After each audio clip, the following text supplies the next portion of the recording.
মুসলমান বন্ধুরা আমার ঘর ধাক্কা দিয়ে বের করে দেওয়া হলো। মা এদিকে পড়ে কাঁদতে লাগছে, ওরে কারে আমি জন্ম দিলাম। শ্বশুর বাড়ি যাওয়ার সময় একজন মুরব্বী রিক্সায় আমি উঠলাম। ওই মুরব্বী আমাদের এলাকার নাম বললাম না, আমাদের এলাকার মুরব্বী, কিন্তু কেউ বুঝে নেবেন আমার কথাগুলো শুনলে কি অবশ্যই বুঝবেন কোন মুরব্বী হইতে পারে। ওই মুরব্বীকে বললাম, আপনার কোনো সন্তান আছে কিনা, আপনি এই বয়সী গাড়ি কেন চালাচ্ছেন? চাচা আপনি কেন গাড়ি চালাচ্ছেন? সে বলল, হুজুর আপনি আমাকে চাচা বলেন না, আপনি আমাকে ভাই করে বলেন। তার মানে আপনার আব্বা আমার থেকে বয়সে বড়, এবং আপনার আব্বাকে আমি সারাটা জীবন মামা করে বলেছি, এজন্য আপনি আমাকে ভাই বলেন। তো বললাম, আচ্ছা ভাই ঠিক আছে, ভাই করে বললাম। তোমার কি সন্তান নাই? ওই লোকটা তখন বলল, এই কুলাঙ্গার সন্তানের কথা আর বলিও না ভাই, এমন একটা সন্তান জন্ম দিয়েছি, ওই সন্তানের কথা আমি আমার মুখ দিয়ে উচ্চারণ করতে চাই না। কেন কেন কি হয়েছে? তখন ওই মুরব্বী বলতেছে, আমার সন্তানকে বিদেশ পাঠিয়েছি, 3 বিঘা জমিন বন্ধক রাখা, তারপরে সন্তানকে বিদেশ পাঠাইলাম। বিদেশ যাওয়ার পরে এই সন্তান বিদেশ থাকা অবস্থায় সম্পর্ক করলো একজন মেয়ের সঙ্গে। ওই অবস্থায় ওই সন্তান বিদেশ থাকা অবস্থায় বিয়ে করলো। বিয়ে করার পর এই সন্তান অনেকদিন পর যখন বাড়িতে আসলো, এর মধ্যে আমাদের অভাবের দিন শুরু হয়ে গেল রে ভাই।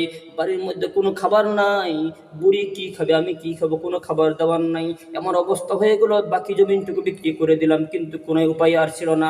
এই মনে করে যখন সন্তান আসলাম, যখন বিদেশ থেকে আসবে মনে করলাম, যা তার আর কোনো সমস্যা থাকবে না, যা ধার দেনা করেছে সমস্তগুলো শোধ হয়ে যাবে। এবার আমার সন্তান যখন আসলো, যখন ব্যাগটা খুললো, ব্যাগটা আমি খুলতে যাব, আমাকে ধমক দিয়ে বললো, এই ব্যাগ খুলিস না, আমি খুলবো, তারপর তুমি দেখবা। আমি তখন থমকে গেলাম, ব্যাপারকে আমার সন্তান ধমক দিলাম। ওই সন্তান তখন চেন খুললো, প্রয়োজনীয় জিনিসপত্রগুলো দেখতে যখন বের করলো, দেখলাম নতুন নতুন লুঙ্গি, নতুন নতুন শাড়ি, মনে করলাম বুড়ির জন্য নিয়ে আসছে, আর আমার জন্য মনে পাঞ্জাবি নিয়ে আসছে। যখন হাত দিতে গেলাম তখন বলতে, খবরদার আব্বা আপনি এখানে হাত দিবেন না, আপনি এগুলো বুঝেন কত দাম, অনেক দামি এগুলো জিনিস, এগুলো আনছি আমার শ্বশুরের জন্য, শাশুড়ির জন্য, আমার স্ত্রীর জন্য, আমার টাকা পয়সা সমস্যা ছিল, এই জন্য আপনাদের জন্য কোনো কিছুই নিয়ে আসা হয় না। আগামীকাল ঈদের দিন মা বলল, আমার বুড়ি স্ত্রী বলল, ওরে বেটা কুলাঙ্গার, তুমি কি কেমন সন্তান, কেমন সন্তান তোর জন্ম ধরলাম, পেটে ধরলাম। ওরে সন্তান, কালকে ঈদের দিন তোর আব্বা জন্মকে একটা লুঙ্গিও প্রয়োজন মনে করিস না আনার। তখন সন্তান ধমক দিয়ে বলল, বেশি কথা বলার টাইম নেই, শ্বশুর বাড়ি যাবে কাপড়গুলো দেওয়ার জন্য। আহারে, আমি চোখের পানি ছেড়ে দিয়ে বদ্ধ চলে আসলো অন্তর থেকে। আমি তখন বললাম, আল্লাহ আমার সন্তান মনে আমার মাথাটা হেড করে দিল, চুনকালি মাখতে শুরু করলাম আমি মুখের মধ্যে। হাই হাই, মানুষের কাছে কতগুলো টাকা ঋণ করছে, কোনো মনে হয় দেওয়া হবে না। শেষ পর্যন্ত কিডনি বিক্রি করার সিদ্ধান্ত নিয়ে ফেলেছিলাম। আমার সন্তান আমার সামনে রাগ দেখিয়ে যখন হোন্ডা নিয়ে বের হলো, গাছের মধ্যে অ্যাক্সিডেন্ট করে সঙ্গে সঙ্গে সেখানে মারা গেল। আমি তখন বললাম, ভাইজান আপনার সন্তান তো মারা গেছে কয়দিন হলো, বা প্রায় কয়েক বছর হয়ে গেল। আচ্ছা ভাই, আপনার সন্তানকে আপনি কি মাফ করেছেন? না না, এই কুলাঙ্গারে আমি কখনোই মাফ করব না।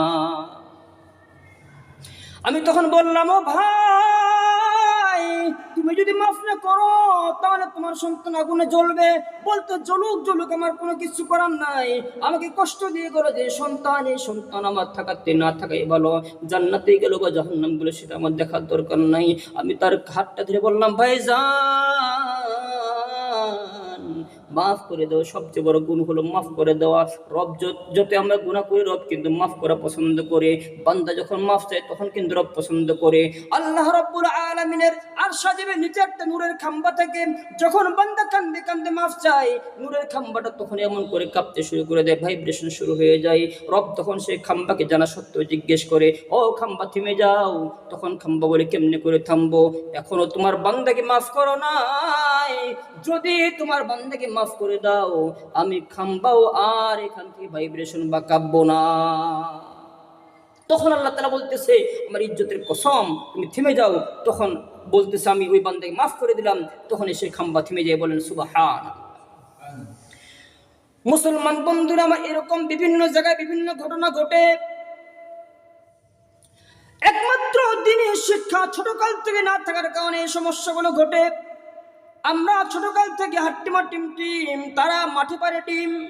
তাদের খাড়া দুটি শিং, এগুলো শিক্ষায় আমার সন্তানদের ব্রেন জেন নষ্ট করে দিচ্ছি। ওই সন্তান যখন ছোট থাকতো তখন আলিফ বা, আলিফে আল্লাহ, বাতে বাইতুল্লাহ, তাতে তাজুন, সাতে সাতে সামারুন এরকম করে যখন পড়াগুলো পড়তো, এই সন্তানের জেহেন কখনো আর খারাপ হইতো না।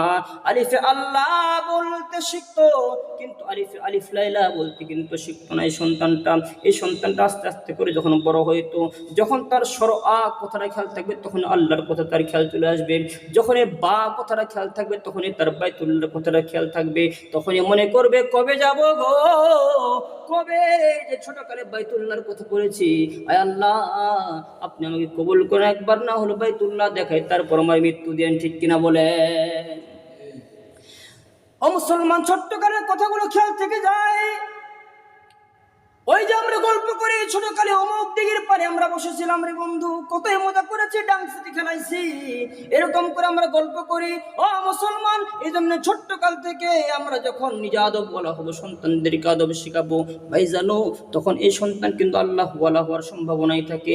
পড়ুক সে স্কুলের মধ্যে কোনো সমস্যা নাই, পড়ুক সে কলেজের মধ্যে কোনো সমস্যা নাই, শুরুতে যখন আল্লাহর কথা তার কানের মধ্যে ঢুলে দেওয়া হবে, শুরুতে আল্লাহর কথা যেন যখন তার কানের মধ্যে আজান দেওয়া হবে, এই সন্তান কখনোই নাস্তিক বেঈমান আর এই ইমরান সরকারের মতো নাস্তিক হবে না, ঠিক কিনা বলে?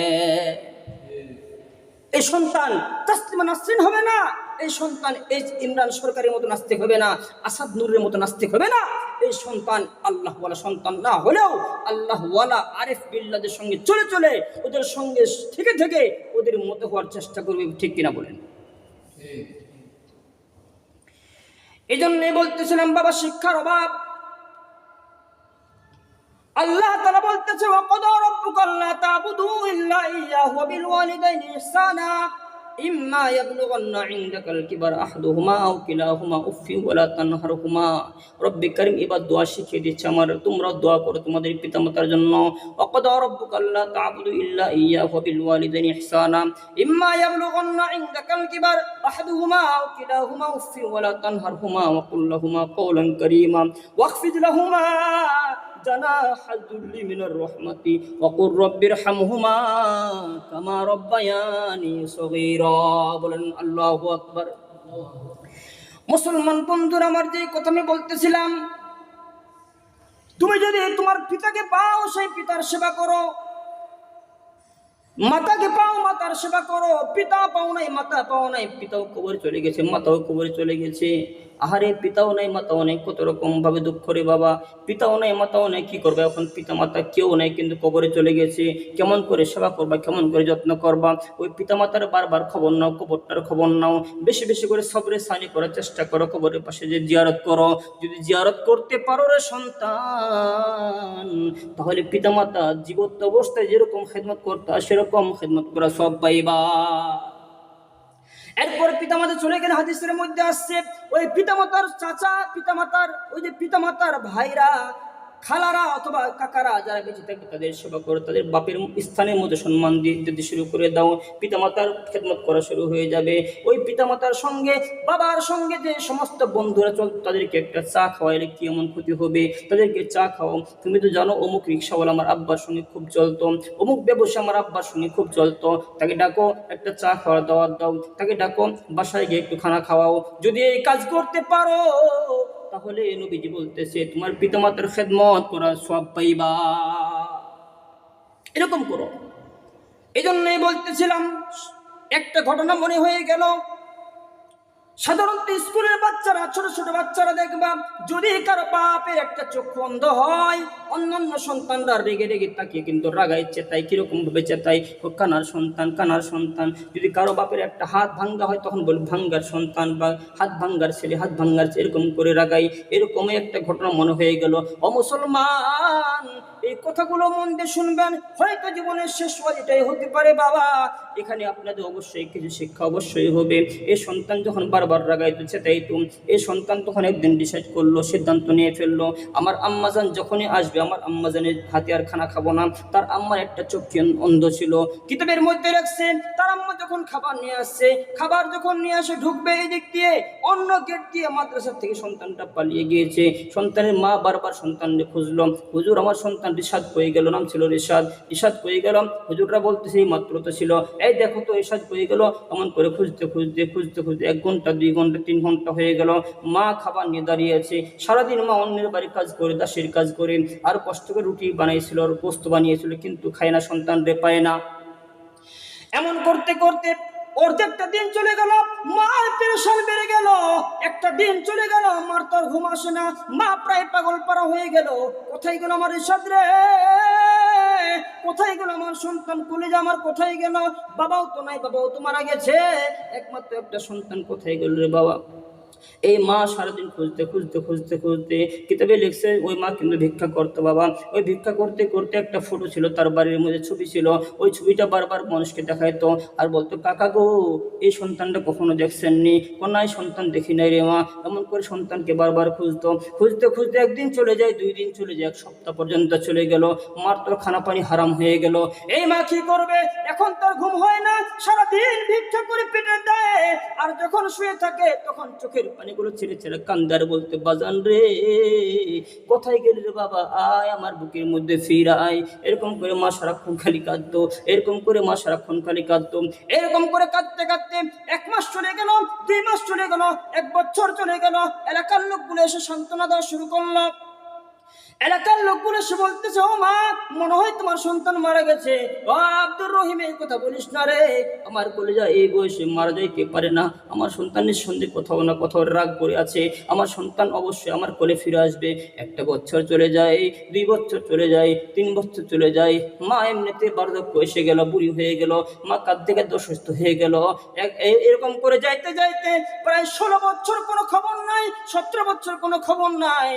1.5 যুগের মতো যখন চলে গেল, এই এলাকার একজন লোক অফিসের মধ্যে কোনো একটা কাজে ঢাকা গেছে। অফিসের মধ্যে যখন সাব রেজিস্ট্রার অফিসের মধ্যে যখন ঢোকার পরে দেখতেছে ওই যে বুড়িমার সন্তানের মতো একজন স্যার দেখা যায়, ঠিক অবিকল ওই রকমটাই চেহারা। তখন কাজ শেষ করার পর তখন বলতে, স্যার একটা কথা বলো, কোনো মাইন্ড করিয়েন না। আচ্ছা বলেন। তো বলতে, স্যার আপনি কি অমুকের সন্তান নাকি? বাপের নাম শোনা মাত্র সন্তান চমকে উঠছে। তো বলতেছে, আপনি কি, আপনার গ্রাম কোথায়? তো বলতে, আমার গ্রাম তো শান্তিপুর। আপনার নাম কি? বলতো, আমার নাম আব্দুল সালাম। সন্তান চোখের মধ্যে পানি চলে আসছে। সন্তান বলতেছে, আব্দুল সালাম কাকা, ভাতিজাকে চিনতে পারতেছেন না? এবার অফিসার বলতেছে, কাকা, ও কাকা, আমার আম্মাজান কেমন আছে? আমার আম্মাজান কেমন আছে? বহুদিন পর যখন মায়ের কথা খেয়াল হয়ে গেছে, সন্তানের মনের মধ্যে ভূমিকম্প শুরু হয়ে গেছে। কাকা, আমার আম্মাজান কোথায় গো? আমার আম্মাজান কেমন আছে গো? তোমার আম্মাজান ভালো আছে? যাইও, এলাকায় যাইও, গিয়ে একবার সাক্ষাৎ করে আসো। আমি কালকে যাবো। আমার আম্মাজানকে আপনি বলেন আমি কালকে যাব।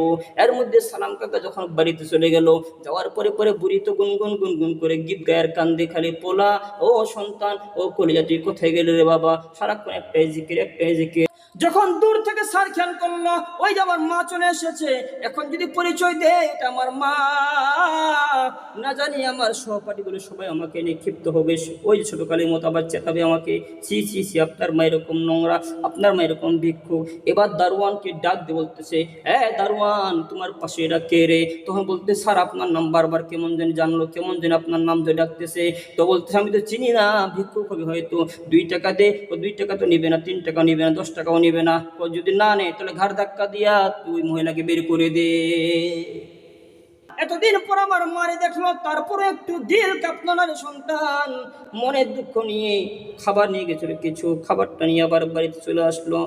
বাড়িতে আসার পর বুকের মধ্যে ব্যথা শুরু হয়ে গেছে। 1 দিন যায়, 2 দিন যায়, কোনো খবর নাই। এলাকার মানুষ বলে, কিরে ওই বুড়ির তো কোনো আওয়াজ নাই, এই চলো দেখি বুড়ির কোনো সমস্যা হলো কিনা। সারা রাত কোনো বুড়ি তো সারাদিন সারা রাত খালি গান গাইতো, আজকে কেন গান গাচ্ছে না, কি সমস্যা? দরজা ভেঙ্গা দেখে জনম দুঃখিনী মা এই দুনিয়ার মধ্যে আর বেঁচে না। জনম দুঃখিনী মা দুনিয়ার মধ্যে আর বেঁচে নাই। মা যখন মারা গেল, সন্তানের মনটা বড় অস্থির হয়ে গেল। আমাকে এমন খারাপ লাগতেছে কেন? আমার মা আসলো, মাকেও আমি আমার সম্মানকে তাকাইতে গিয়ে আমার মাকে পরিচয় দিলাম না। ড্রাইভার, দ্রুত গাড়ি বের করো, দ্রুত গাড়ি চালিয়ে চলো, আমাকে শান্তিপুর নিয়ে চলো। যখন এই চৌরাস্তার মধ্যে আসছে, আসা মাত্র একটা মাইকিং শুরু হয়ে গেছে। তখন বলতেছে, একটু শোনা দেখি মাইকিং, কি মাইকিং শোনা যাচ্ছে? তখন শোনা যাচ্ছে, একটি শোক সংবাদ, কলিমুদ্দিনের স্ত্রী মারা গেছে। এই সন্তান বলতেছে, আমার মার নাম বলতেছে রে, আরে গাড়ি ব্রেক কর। গাড়ি ব্রেক করে দৌড় দিয়েছে মায়ের কাছে। এলাকার লোকগুলো বলতেছে, স্যার আপনি তার, আপনি কেডা? তো বলতেছে, আমি আমার এই মুরব্বীর সন্তান। কিসের সন্তান আপনি? একদিন ধরে কোনো খবর নাই, গত রাত্রে আপনার মা আপনার সঙ্গে সাক্ষাৎ করলো, আপনি দীক্ষা দিয়ে বের করে দিলেন। আচ্ছা শুনেন, আপনার মাকে আপনি ছুঁইবেন না, কিন্তু ছোঁয়ার আগে একটা শর্ত, আপনার আম্মা একটা হাতের মধ্যে চিঠি আছে, এই চিঠিটা আপনি আগে পড়েন, তারপর হয়তো মাকে আপনি ছুঁইতে পারেন। এবার চিঠি খুলে দেখছে, চিঠির মধ্যে তার আম্মা বুড়ির হাতের মধ্যে বৃদ্ধ হাত দিয়ে লিখছে কথাগুলো, ও বাবা রিশাদ, তোমাকে একটা সত্য কথা আজকে বলে যাই রে বাবা। রিশাদ, তোমাকে একটা সত্য কথা বলে যায়, তুমি যখন ছোট ছিলা তোমার একটা সমস্যা হয়েছিল, একটা রোগ হয়েছিল, ওই রোগের মধ্যে তোমার একটা চক্ষু নষ্ট হয়ে গেছিল। বাবা রিশাদ, তুমি কি জানো তুমি অনেক সুন্দর ফুটফুটে চেহারা একজন সন্তান ছিলা। আমি তখন ডাক্তারকে বলছিলাম, ডাক্তার আমার সন্তান আস্তে আস্তে করে তো বড় হবে, আর আমি তো মা হয়ে গেছি, আমার তো বড় হওয়ার না হওয়া সমান এই ব্যাপার হলো। ডাক্তার সাহেব, এমনটা কি করা যায় না? আমার চক্ষু অপারেশন করে কাইটটা আমার সন্তান চোখের মধ্যে আপনি লাগাই দিবেন। তো বলতেছে, তাহলে আপনাকে সারা জীবন অন্ধ হয়ে থাকার লাগবে। আমি অন্ধ হয়ে থাকতে চাই, আমি একটা চোখ দিয়ে আমার সন্তানের চেহারা দেখবো, কিন্তু আমার সন্তান যদি অন্ধ হয়ে থাকে, আমার সন্তান মন খারাপ করবে, বারবার বলবে হাই হাই রে, আল্লাহ আমাকে কানা হিসেবে জন্ম দিল কেন দুনিয়ার মধ্যে। আমি চাই না, আমি চাই না আমি মা কানা হয়ে যাব, তারপর আমার সন্তান যেন কানা না হয়, আমার সন্তান যেন কানা না হয়, আমার সন্তান কেউ যেন অন্ধ না বলে, আমার সন্তান কেউ যেন খারাপ না বলে। ও ডাক্তার, আমার সন্তানকে আপনি কানা বানিয়েন না, আমার সন্তানকে আপনি অন্ধ বানিয়ে রাখিয়েন না, আমার চোখটা অপারেশন করে লাগাই দেন। এবার সন্তান বলতে, হাই হাই রে, কি করলাম রে, জান্নাত সামনে ছিল কিন্তু আমি জান্নাতকে জাহান্নাম বানাই ফেললাম। মা বিনে বান্ধব নাই, মা বিনে বান্ধব নাই, দেখো রে মানুষ ভাবিয়া, ভেবে দেখো কি করছো মায়ের লাগিয়া, ভেবে দেখো কি করছো মায়ের লাগিয়া। এই জন্য আল্লাহ রাব্বুল আলামিন বলতেছে, ও বান্দা, তুমি তোমার মায়ের হক, মায়ের ঋণ কখনো শোধ করতে পারবে না, কিন্তু তুমি সারাক্ষণ দোয়া করো মায়ের জন্য, রব্বির হামহুমা কামা রব্বায়ানি সগীরা। সম্মানিত হাজিরিন, আমি যেগুলোর কথা বললাম অবশ্যই আমল করবেন। যার পিতামাতা নাই, ও ভাই পিতামাতা কবরে চলে গেছে, পিতামাতার জন্য একটু দোয়া করেন, পিতামাতার জন্য একটু দোয়ার আয়োজন করেন, পিতামাতার জন্য একটু গোরস্থানে যান জুম্মার দিন। এই জুম্মার পরে আপনার খানা খেতে বসবেন, খানা খেতে বসার সময় আপনার সামনে প্লেট থাকবে, আপনার সন্তানের প্লেট থাকবে, আপনার স্ত্রীর প্লেট থাকবে, আপনার আরেক সন্তানের প্লেট থাকবে, আরেক জায়গা খালি থাকবে, ওই জায়গার কোনো লোক থাকবে না, ওখানে আপনার মা বসতে হয়তো। আপনার মন কি খারাপ লাগে না? আপনাকে খারাপ লাগে না? আপনার মন কি একটু কাঁপে না? আপনার দিল কি কান্না করে না, হাই আমার মা এখানে খাইতো, আমার মা আমাদের ভাতগুলো খুলে খুলে খাওয়াইতো। ওই মা, আপনি এখন যদি পারেন ওই মাকে সান্ত্বনা দেন, এখন যদি পারেন ওই মার সেবা করেন, এখন যদি পারেন ওই মাকে রাজি করেন, আল্লাহ রাজি হয়ে যাবে। ওই মায়ের জন্য গোরস্থানে যান, কান্দেন, দুফোঁটা চোখের পানি ছেড়ে দেন এবং বলেন, রব্বির হামহুমা কামা রব্বায়ানি সগীরা। আই রব, আমার বাপ আমার মা আমাকে যেরকম লালিত পালিত করেছে, আমার বাপ মাকে সেরকম কবরে শান্তিতে রাখিও। এরকম দোয়া করেন, দোয়ার আয়োজন করেন, সবরে সানি করেন, আল্লাহ তাআলা অবশ্যই আমাদের কবুল করুক। ওয়া আখিরু দাওয়ানা।